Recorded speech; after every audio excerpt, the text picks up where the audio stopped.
Good morning. My name is Lorraine Jacobs. Mark Miller and I are co-chair of the Sunday Forums. We welcome and thank you for supporting Sunday Forums. Before we begin today, I'd like to tell you that next Sunday Forum, May 22nd at 10 a.m., will be our last forum for the 21-22 series. We'll begin again in September 2022 with more forums for us. Our topic next Sunday will feature one of our Share the Plates recipients, the Milwaukee Fair Housing Council.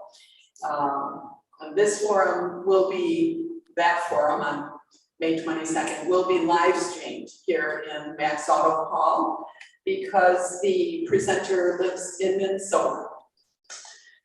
And today we welcome Jennifer O'Keefe. She represents the Common Ground group, and she will be introduced by the host, Jerry Fredrickson.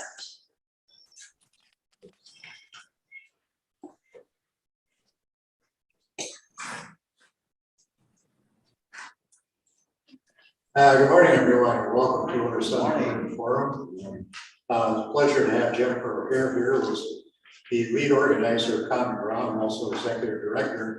Before I introduce Jennifer, I'd just like to say that I normally don't wear a hat in church, but I have a really bad hair day this morning, so I decided to wear it. And on top of that, Bob Connolly gave me a $5 discount on this hat, and I got it 2 years ago, so that's why I'm wearing a hat this morning. Common Ground was initiated in 2008, and I mentioned Bob, and he was one person, I guess there were several, that spent years trying to come up with a new social justice organization that would be better for Milwaukee.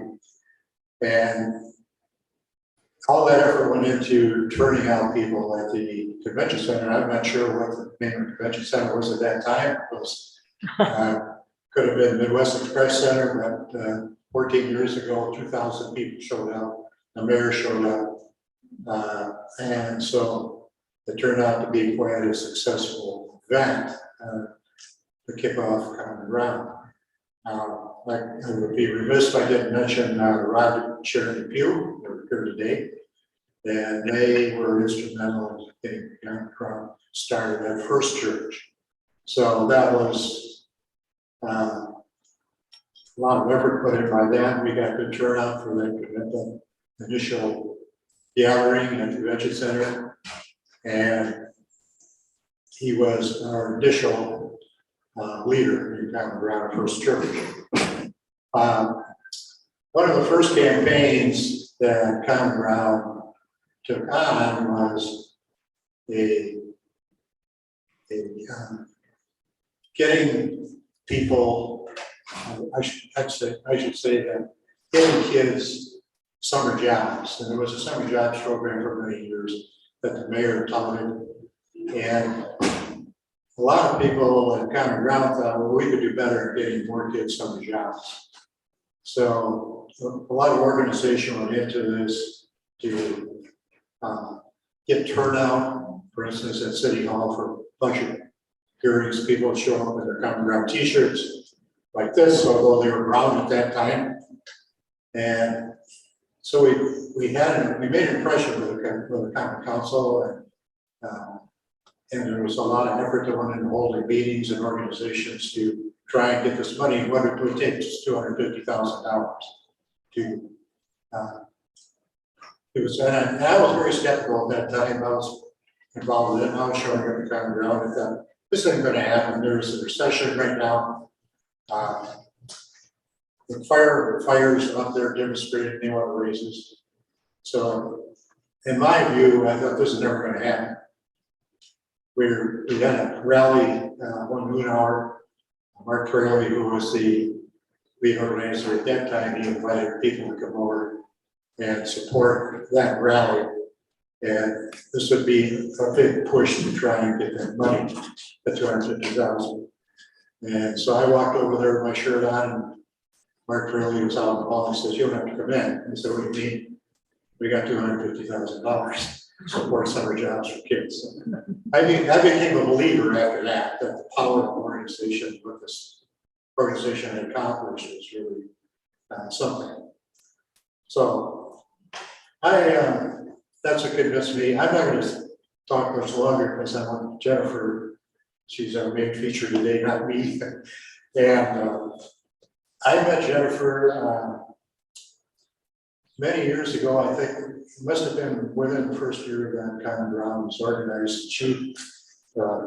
Keisha Crown who was the lead organizer at that time. She was asking people to show up at Starbucks in Bayview. And we'll be talking about the next campaign and getting some ideas from people. And as it turned out, just myself and Jennifer showed up. And that was fine. We had a nice discussion.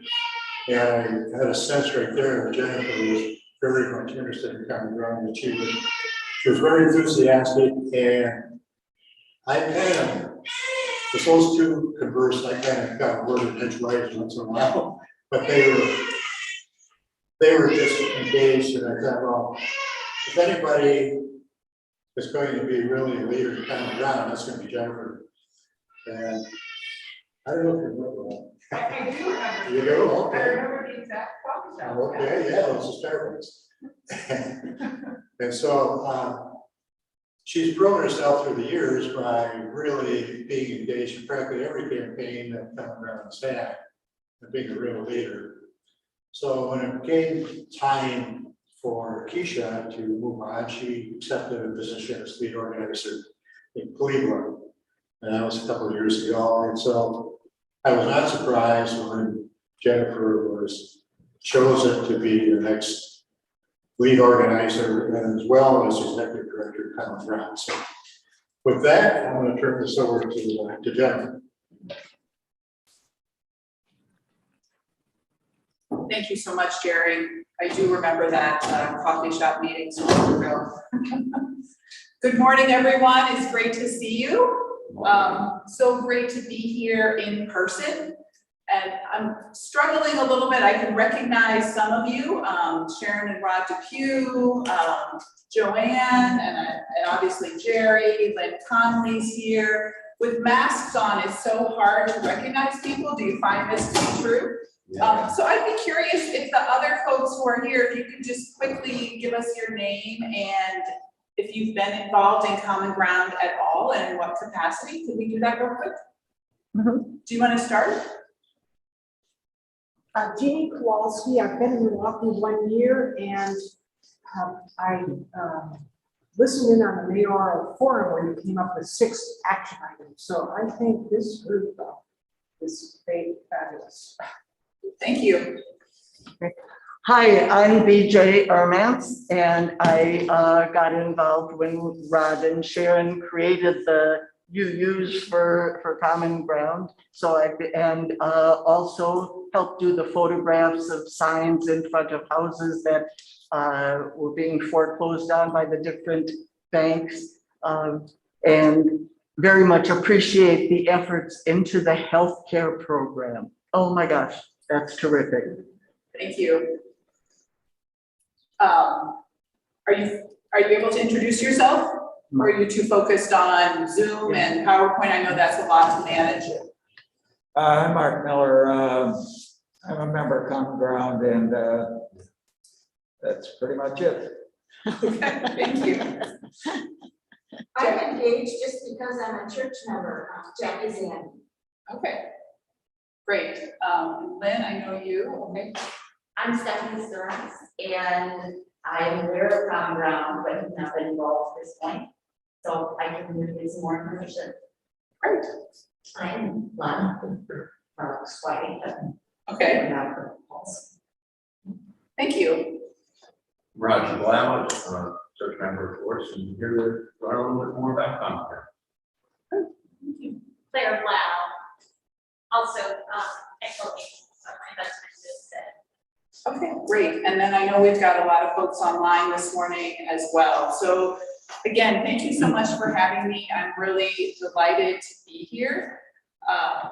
we are so happy to have First Church as one of our, what I would call like a pillar institution in Common Ground, an organization that supports Common Ground by being active in the work that we do, by turning up when we need you to at like the mayoral forum, by supporting us financially as well. So it's on organizations like First Unitarian that Common Ground is based, and how Common Ground is really able to do all of the things we do in the community. So I wanted to first this morning, I thought I would share a little bit about myself and how I got involved in Common Ground, and then talk a little bit about how Common Ground might be a little different, because I know that First Unitarian is involved in a lot of different organizations, a lot of different efforts. And so I thought it might be useful to step back and just explain how what we do is different. Come on in. Hi, George. And then I wanted to talk about some of our key issue campaigns from the past, and then spend a little bit of time on the current issue campaigns and open things up for questions, and then at the end, there's some opportunities for you to get more involved. Does that sound good? Okay, great. So if you go to the next slide, I recently ran across this picture. Just a minute.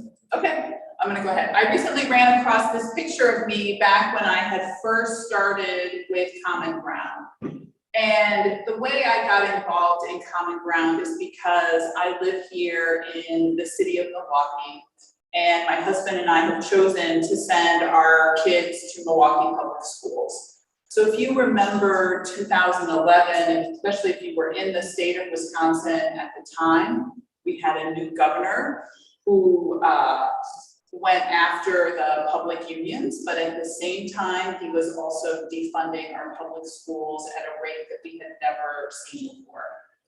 And I found out about this not by reading the newspaper, but by going to my school's annual meeting about the school budget.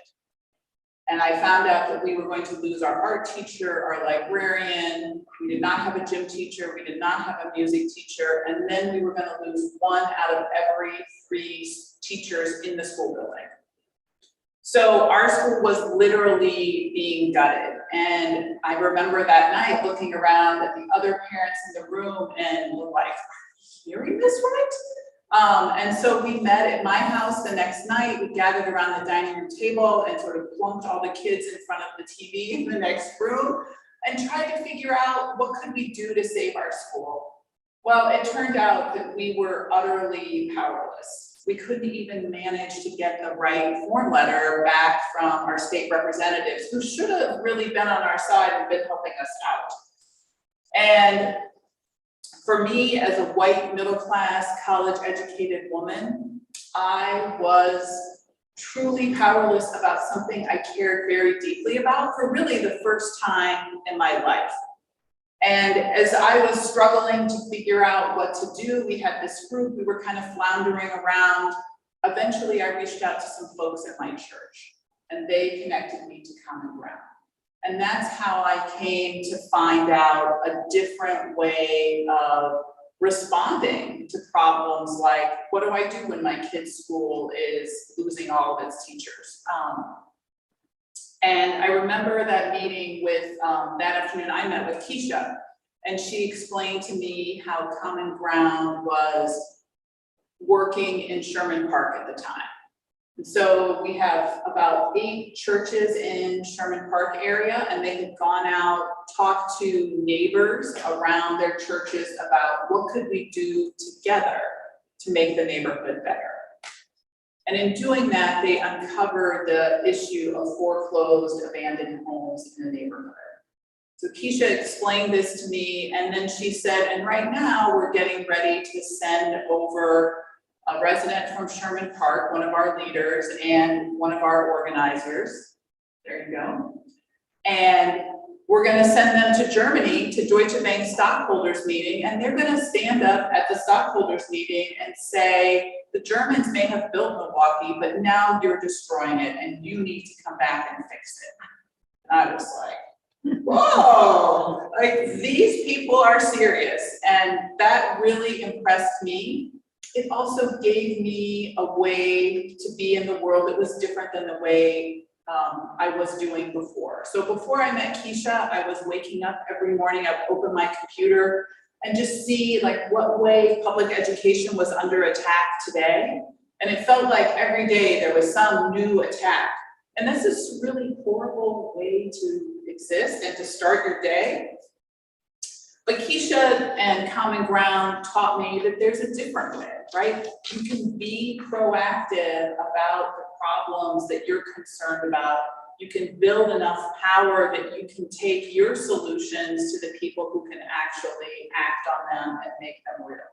So for me, it was a real life-changing event. And here you can see me speaking at one of the assemblies early on.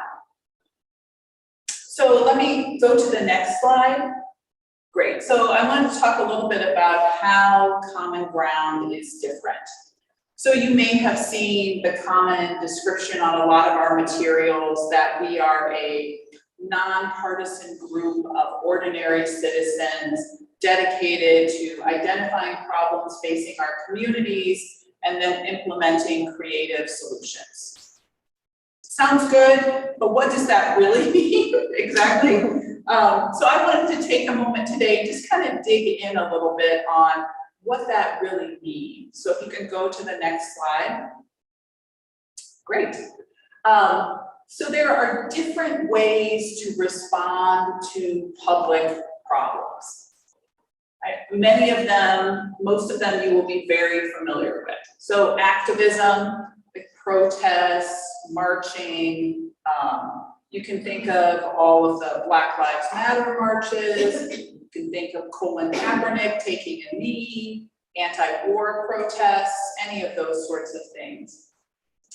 Partisan political work, so running for office or campaigning on behalf of someone you want to get elected. That's another way to address public problems. And then service is one that I think a lot of us are very familiar with. Are there some examples of service that First Church does? Mm-hmm. Do you want to shout one out? Meal program, Meal program, interchange, pantry. interchange food pantry. Good. Those are classic examples. Was there another one? Share the plate. Sharing the plate. Those are great examples of service. You might also, I know my church does an annual diaper drive. You might find that as an individual, you donate money to Sierra Club or other causes that you support. So those are all ways of doing service or using a program like Habitat for Humanity to address a problem. So all of these ways are important. I would argue that we need them all. I participate in or have participated in all of them at one point or another. But what Common Ground does is different than those. It's not service, it's not partisan political work, and it's not activism. We call it broad-based organizing, which that's probably not a very meaningful term. So if you'll go to the next slide, I'm going to explain what broad-based organizing means. Go back to the same issue. Okay, well, I will keep going, and I'm confident you will figure it out. So sometimes we talk about broad-based organizing as multi-institution, multi-issue, multi-racial organizing. It has 5 key components. There we go. Oh, got it. So the first one is the purpose of broad-based organizing is to build what we call a shared power. So that's power with people, power that we build through relationships to create lasting change. And that lasting is really important. We're an organization that's focused on creating long-term solutions, having long-term impact. So for example, we're able not only to make a deal like we did with those banks around the foreclosed homes, we were able to get $33.8 million from those banks. We were not only able to make that deal, but we were able to keep that deal. So that's part of what we're able to do as a power organization, because we're not going away. We're persistent. In fact, you'll hear that many of our campaigns have taken place over several years. How many of you were at our mayoral forum or watched it online? Okay, great. So I think that's a good example of how we're about creating lasting change and trying to create shared power. So we offered the mayoral candidates a chance to work with us, right? To join us in our campaigns, to be a part of that shared power. And we're very much clear that that mayoral forum was not a one and done sort of action or event.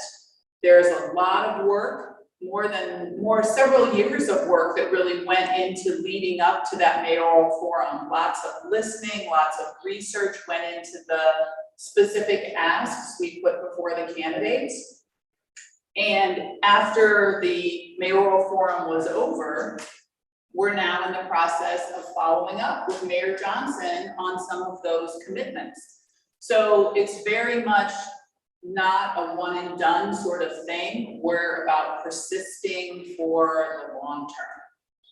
So the second thing is closely related, and that's that we're institutionally based. That means that all of our members are institutions like First Church, like St. Mark's Episcopal, like Marquette Students for Common Ground. All of those are institutions rather than just individuals. And that's really important because that allows us to build bigger power, do bigger things, and to be present for the long term to make sure that those things really do happen. Does that make sense? Yes. The third thing is also really important, that we are funded and owned by our member organizations. So that means that I work for all of you. You're my boss. It also, I'll get to your question in just a second. It also very importantly means that we are free. Because we are not dependent on grant money from the city or from a one single wealthy donor, nobody has control over our issue campaigns and what we decide to do or not to do other than us as a collective. So that's really important, and that's why you'll see us take some things on that other groups you might expect to take on can't, because they're dependent on grant money from somebody in that area, and they could potentially lose it if they rock the boat, so to speak. Did you have a question? A quick question. Do you estimate what your institutional membership is approximately? So we're gonna get to that. We have, Could you repeat the question, please? yep, I'm just gonna make a note of it and I will do it later. Okay, I'll get to it at the end of this section. Then the fourth thing is that we are leader focused, not issue focused. So maybe another way to say that is that we put people first rather than programs or issues. So we're not going to, I guess when we decide to take on a new issue campaign, it's not that we look around the city, that we look around the region and the suburbs and say, what's wrong, what needs to be addressed. It's that we start with our leaders, our folks, and listening to them, asking what are the pressures on your family? What are the things that you want to work on to change? So we start with people, we focus on people by building leaders, and then the issues that come second, they come along with that. And the fifth thing is that we are fiercely nonpartisan. So if you watch the mayoral forum, you notice that we did not endorse either candidate. We never endorsed candidates. In fact, we asked them to endorse our issue campaigns, our agenda. And when we did the Get Out the Vote work in 2020, we were fiercely nonpartisan at a moment where it was a little challenging to be nonpartisan, but that is a very important part of who we are and what we do, and it allows us to work with anyone across the political spectrum in order to get the things done that we want to get done. So if you go to the next slide, these are our current member organizations, and Jenny had asked about how many. There are 2 new ones to add to this, Metropolitan Missionary Baptist Church and St. Francis of Assisi Parish just joined Common Ground in the last couple of weeks. So we now have 42 member organizations. And you saw at the mayoral forum, between the folks who were in person and online, we were able to have about 1,027 folks present. So that gives you kind of a sense of our size. And I should also note that at that mayoral forum, the folks that were present were about half white, about half African-American, very, very few Hispanics. So that's something we're working on right now, is rebuilding our Hispanic base. We hired a new organizer and he's doing really, really well. Hopefully he'll be able to help us rebuild that and make Common Ground bigger and stronger. Any more questions about this part? Okay, is that a helpful way to understand how we're different than like the interchange food pantry or other things? Okay, good. Now we muddy the water sometimes because we do borrow tactics from these other types of change making. We've protested at Wells Fargo before, and when we were doing the foreclosure fight, during the height of the pandemic, we had a COVID patient support program, was very much service oriented, but it was also a moment where with the pandemic, we felt like it was worth doing, we felt like that was really needed and it was something that we could do. And that was a moment when I think a lot of us changed a lot of our behavior patterns. We, as I mentioned before, have done a lot of get out the vote work, but that's also nonpartisan. If you want to go to the next slide. So I want to just touch on some of our key issue campaigns because there are some of you who are new to Common Ground, and then talk more about our current issue campaigns. So if you go to the next slide, this is a newspaper article from our foreclosure fight, which I mentioned before. And in the end, that campaign went on for almost, I think, 9 years.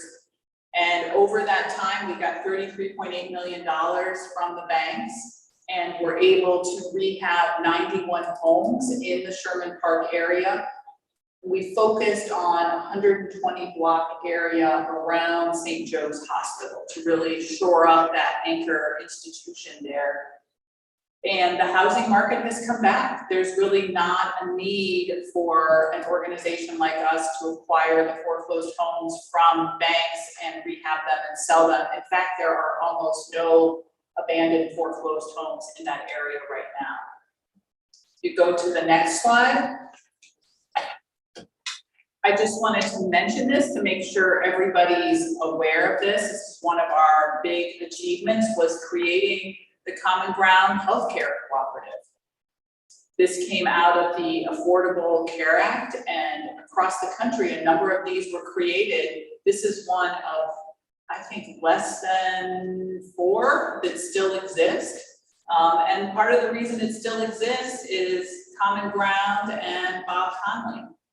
But Common Ground Healthcare now insures about 60,000 people in Wisconsin. And these are mostly low-income working folks who don't qualify for Medicaid, but also don't have an employer that provides insurance. So really important work there.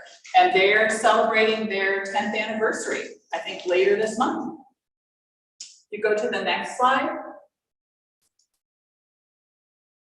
The next slide is the Watershed Team. So I wanted to share this because this was a campaign that was really centered and led particularly by the Unitarians at UUCW. Larry Krolakowski was one of the main leaders. And this is a campaign where they were looking at a way to address the sewerage overflow into Lake Michigan. And they came up with this clever solution of having people get alerts on their phone so they can reduce water usage when we're at risk of an overflow. We've now handed that off to MMSD. In fact, if you go to the MMSD website, you can find out about this. Do you know, Lynn, is it still the same thing? You text that number? Yeah. And I still see it on the news from time to time. Yeah, I get alerts on my phone too from time to time. So another great example of a common ground campaign. If you want to switch to the next slide. This is from our Get Out the Vote effort in 2020. So we went out in a nonpartisan way, and part of what that means is that we were knocking on every door. So political campaigns or partisan efforts, they start with a list of people that are likely to vote for their candidate, and those are the doors they knock on. So by going out and knocking on every door, we uncovered lots of folks, some of whom were 50 and older, who had never voted before. No one had ever knocked on their door because they didn't make the list. And we helped them vote. That was one of the most rewarding parts of this whole campaign for me personally. I know George helped us canvass, Lynn helped us canvass, I don't know if there was anyone else. And a lot of folks who weren't able to go out door to door were active online. So like Rod, I think you were really active making the phone calls online. And we focused in neighborhoods around some of our institutions that are interested in relating to their neighbors for the long term. So you can see here, Community Baptist is one of those institutions, one of the neighborhoods we were out in there in Sherman Park. And if you go to the next page, this is our list of current issue campaigns. So you would have heard some snippets about these at the mayoral forum. So our reckless driving campaign really came out of all the listening we did in 2021. Yes, years, right? In 2021, we spent about 5.5 months just listening to our folks and the people that they're connected to, so their neighbors, their co-workers, maybe folks at their children's schools, about what were the pressures on their families, what were their hopes and dreams, what were the things that they wanted to see change. And reckless driving was the #1 thing we heard. Every age group is concerned about this, and if you drove on Milwaukee city streets, you are concerned about this too, I'm sure. So there are a lot of groups working on this right now. We don't want to duplicate efforts, right? That's not really helpful. So we've narrowed in on a chunk of this, which is around expanding access to driver's education. We learned that in 2004, the state stopped funding driver's education for all high school students. So since 2004, in the city of Milwaukee, access to driver's education has really dropped, really dwindled. I know my own 2 oldest children, one of them graduated in 21 and the other one graduated in 2019. Neither one of them was able to take driver's education through their high schools because they would offer it and it would fill up in like less than an hour. So we had to find another way to get driver's education for them, which is difficult and expensive. And we've also found, as we've dug into this issue around access to driver's education, that it's not just about encouraging safe driving habits, but it's also a racial equity issue. I can tell you exactly what the disparity is.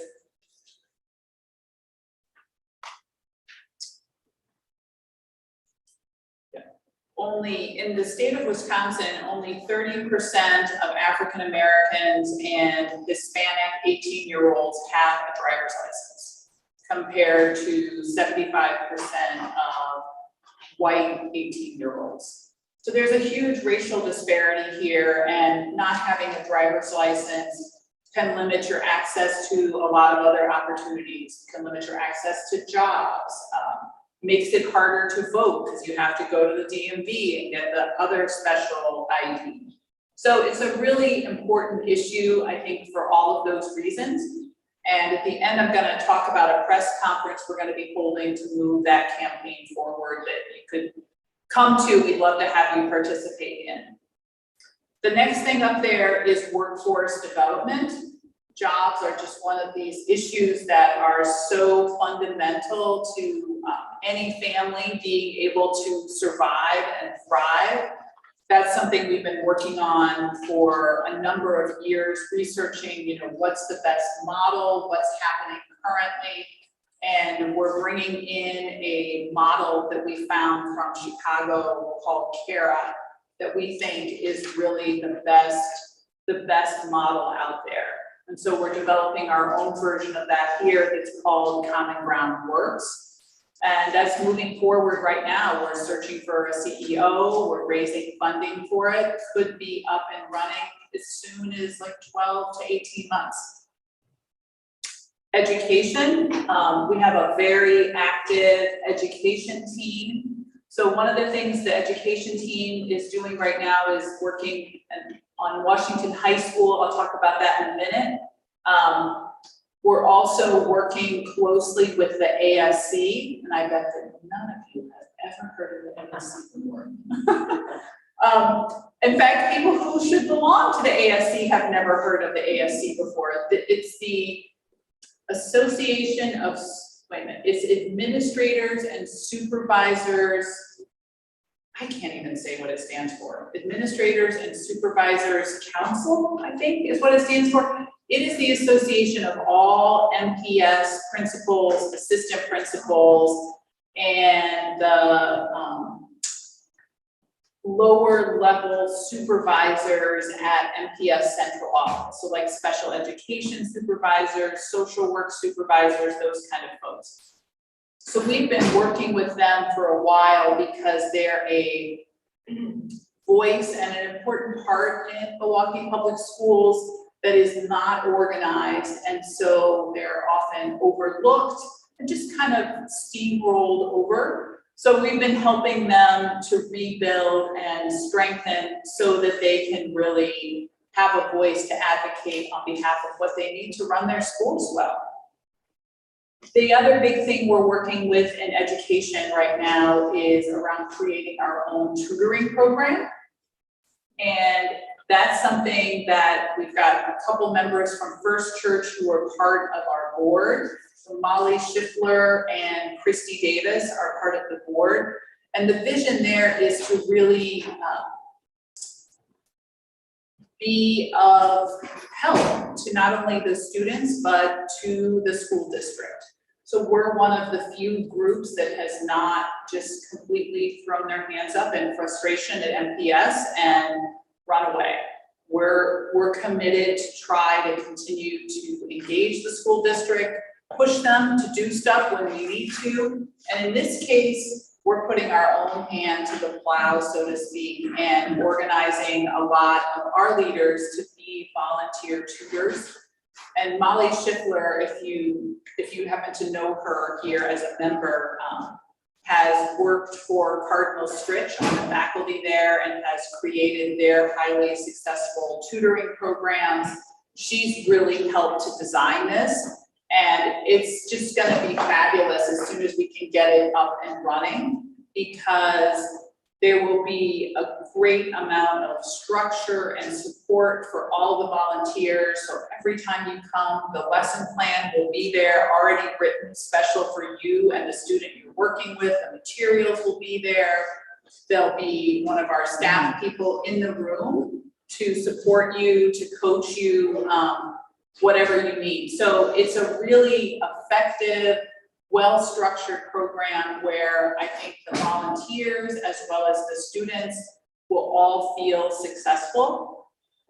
We're working on universal broadband access, increasing diversity in the Milwaukee Police Department and Milwaukee Fire Department as a way to both reform the way that they treat people of color and just to improve effectiveness. There's a fair amount of research on how important that is.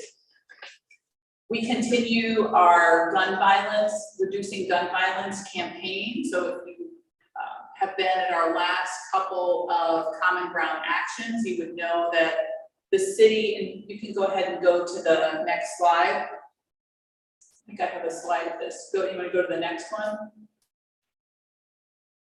Let me go to the next one. There we go. So that's a slide of when we were down at City Hall, I think last December, signing the deal with the city. The city has joined the Gun Safety Consortium, which means they've put money into this effort to test and develop safer gun lock technology that people will actually use. So this not only prevents toddlers, potential suicide victims from getting their hands on a gun that they shouldn't, but it also reduces theft. One of the things that we've heard in this campaign is that a lot of people go to like Mr. J's, right? You've heard Mr. J's in the news and some of the trouble going on there. People go there, they know they can't take their gun into Mr. J's, so they leave it in their glove compartment. And frequently their cars are broken into while they're into Mr. J's, and a lot of times those guns then end up on the black market. So if they had a trigger lock, a gun lock that they felt was portable and convenient, maybe they would lock it up in their glove compartment and it wouldn't be stolen. If you want to go back 2 slides, I'm challenging your there we go, great. I wanted to say something about Washington High School. This is a campaign we've been working on for over 6 years to get a field at Washington High School. This is an outgrowth of both the education work and the work around foreclosure in Sherman Park, because Washington High School is an anchor institution in the Sherman Park neighborhood. It's right there at the corner of Sherman and Center. And recently we were in the news because we had hit an unexpected obstacle. The Historic Preservation Commission was objecting to the fact that we were putting in a synthetic turf field. And if you're following high school field installations, which maybe you're not, you'll know that that's the new standard, right? That's what they put in Shorewood and Whitefish Bay and Whitcomb. It's what MPS is putting in as they do stadiums at Vincent and South and Obama. So anything less than a turf field would, first of all, be impractical, right? MPS can't maintain it. It's gonna get torn up as soon as we have some muddy days. And it's just substandard these days, right? There's no reason that the neighborhood and the students at Washington shouldn't have at least what the standard is. So we showed up, 25 of us, about 25 of us came last Monday to a hearing, and the Historic Preservation Commission people were like, oh, well, with all these people here, this must be a good idea. And if you flip to the next slide, the other thing they saw, because I gave them a handout, these are all the groups that have put money into this project. And we talk about the way that we build power as Common Ground is through organizing people, right? Which is those 25 people who showed up in their Common Ground t-shirts with 3 days notice, and organize money. When the commissioners were looking at this list, they're like, oh, well, if all these groups support it, it must be a good idea. And so they passed it unanimously. So that's a project that every time we think it's done, it's just not quite done. It's not gonna be done until that field is done, and we're gonna have a big party. A big, big party. So if you wanna go on, let's see. And the other thing about Washington High School and our current issue campaigns is you may have heard us ask the mayor to build on that investment. So this is a $2.3 million investment in that field. And we've asked the mayor to work with us on making Sherman Boulevard, which you have to cross to get to Washington, cleaner and safer. So that's going on. And then there were a couple of grayed out items that are possible issue campaigns that are kind of percolating for when we have a little more capacity. One of them we've been hearing about is around tree equity, that is a real issue here in the city of Milwaukee, and that we may have some leaders that are interested in taking that on. So we're exploring that a little bit. And the other kind of related issue is trash. It just keeps coming up everywhere. So that may be something that we take on in the future.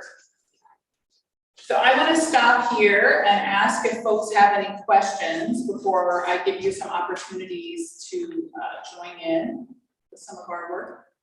Jennifer, what is tree equity?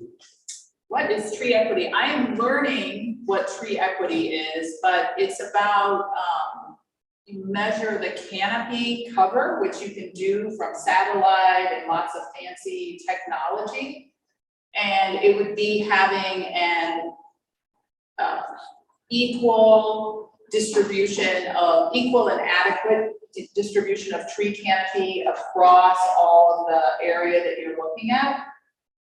Right now, there are some areas, particularly on the south side, there's less tree canopy, but it's not as simple as just asking the city to plant more trees, because in the very little bit, and it's just very little bit that we've looked into it, the infrastructure is different on the south side. In a lot of places, that strip between the sidewalk and the street, where you may have trees planted on your street, I know I do on mine, it's much, much narrower in a lot of places on the south side, so it can't support a tree.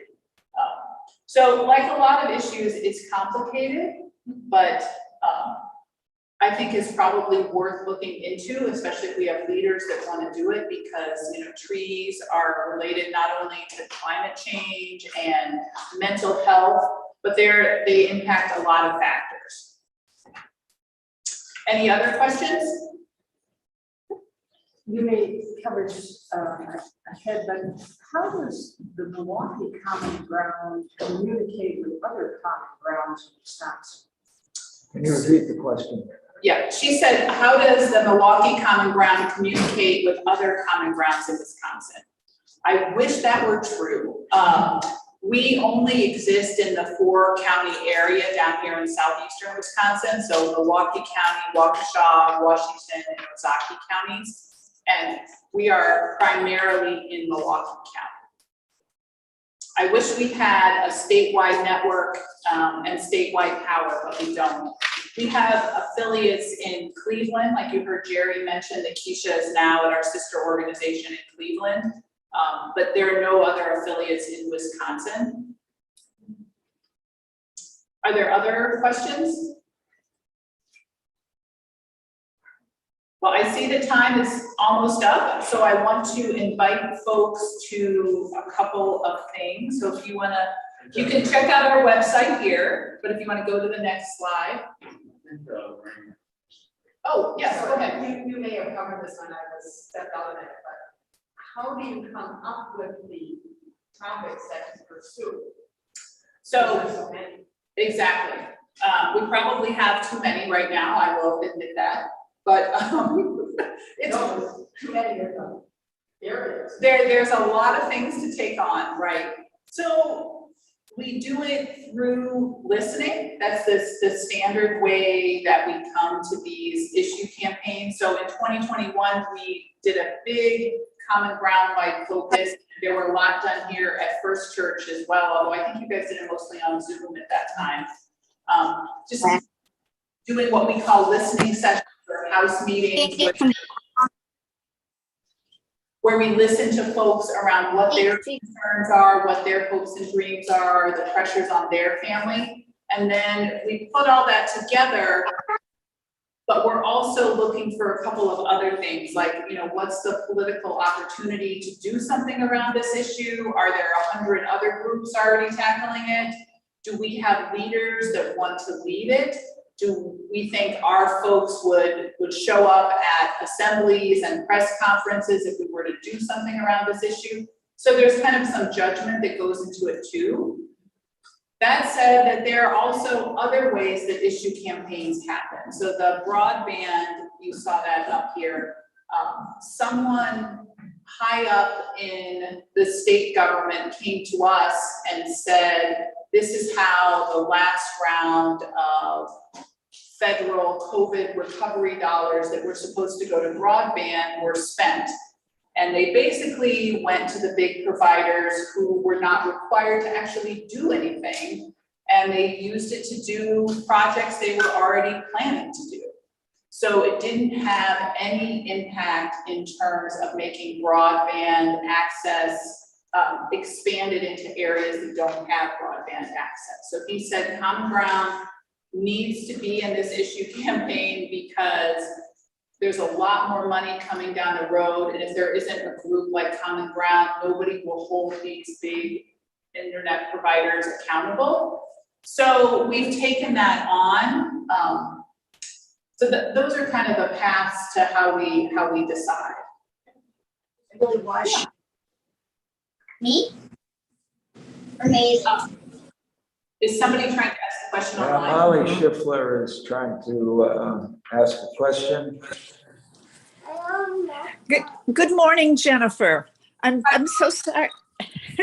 I'm so sorry I can't be there. You can see the delightful reason why, and probably here too. I have my grandchildren here this morning. But thank you for an excellent presentation on what Common Ground does. And I just want to stress, as we look at this large-scale tutoring project, that the quality of what Common Ground is doing. I've worked with so many groups that say we want to help kids learn to read, but Common Ground is the only one that I've worked with that's been willing to take on the gold standard program in the United States, hiring a PhD in literacy to direct the program, that it's just a program with tremendous integrity. And we would love to have any of you be tutors in the program too. But thanks again, Jennifer. I learned a lot today. Rod and then Sharon. I would mention too that we have a strategy team like our board. And I believe, correct me if I'm wrong, that any issue campaign goes to that strategy team. So it's not just you have an idea, I have an idea, and we get a couple of people together on it, but it has to be researched. Sometimes takes a year to research or longer. And then a decision is made by the strategy team, I believe, right? Right. And as much as possible, we try to be as democratic and as inclusive as we can in making those decisions. But Rod is correct. The strategy team then has like the ultimate authority to vote on that and recommend that. Sharon?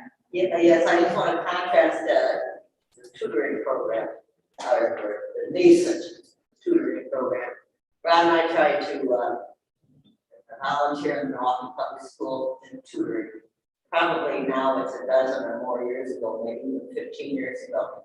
They had no idea what to do with us. Yeah. And we ended up helping, you know, not exactly sure that it was helping, but spending time with kids in the whole group. They didn't even have a place to put us. They had no plan for how our time would be utilized. And it was a disaster.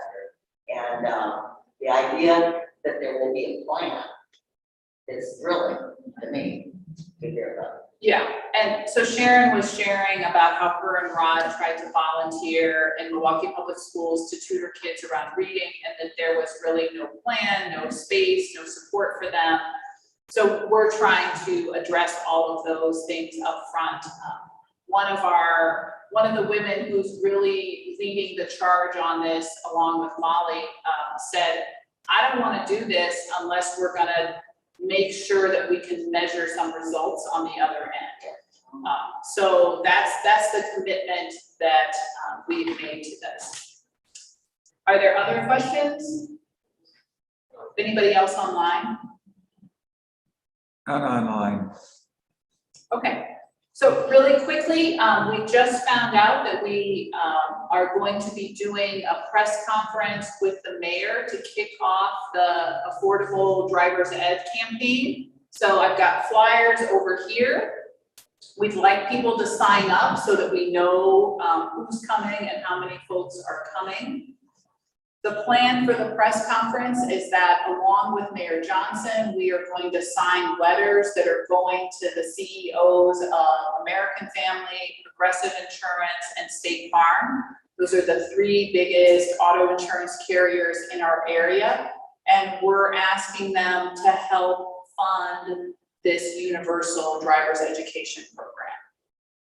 So that's what the press conference is going to be about. We'd love to have folks come. Do you want to go to the next slide? I'm not sure this is gonna work. Yes. I just want to say for First Unitarian, we're trying to have 10 to 15 people from our church come. Okay. We really can't hear you unless you're at the mic. Oh, okay. Do you want to come up here, Lynn? You can go up Do you there. want to make a pitch? Lynn helps to lead the core team here. I just wanted to say for this press conference that Jennifer is talking about, we're hoping to have 10 to 15 people from our church attend. So if you have that time on your calendar free, please join us at the City Hall. City Hall, yep. And let Lynn know, or you can sign up, or Jerry. Our leader here. Please send the information out about. Okay, if you can go to the last slide, there's kind of a generic sign up if you wanted to get involved in any of our issue campaigns or anything else. So it's, Yeah, I'm not gonna be able to get to that last slide very easily. okay.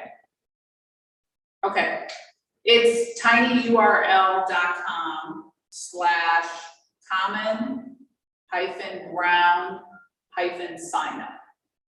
So that's sort of a generic sign up, or if you just let Jerry or Lynn know that you're interested, they can help you get connected with Common Ground. We've got a whole variety of handouts over here.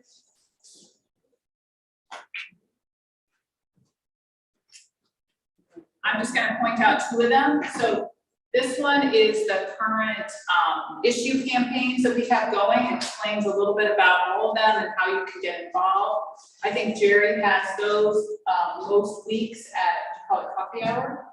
Yeah, they're social justice table. At the social justice table. So you can also pick those up then. I have some over there. And there are flyers, little half-page flyers for the press conference, as well as some other things if you're interested in getting more information. So thank you all so much. Thank you, Lorraine. Thank you, Jerry, for having us today. Really appreciate the opportunity to be here. And I can tell I love to talk about Common Ground. So thank you so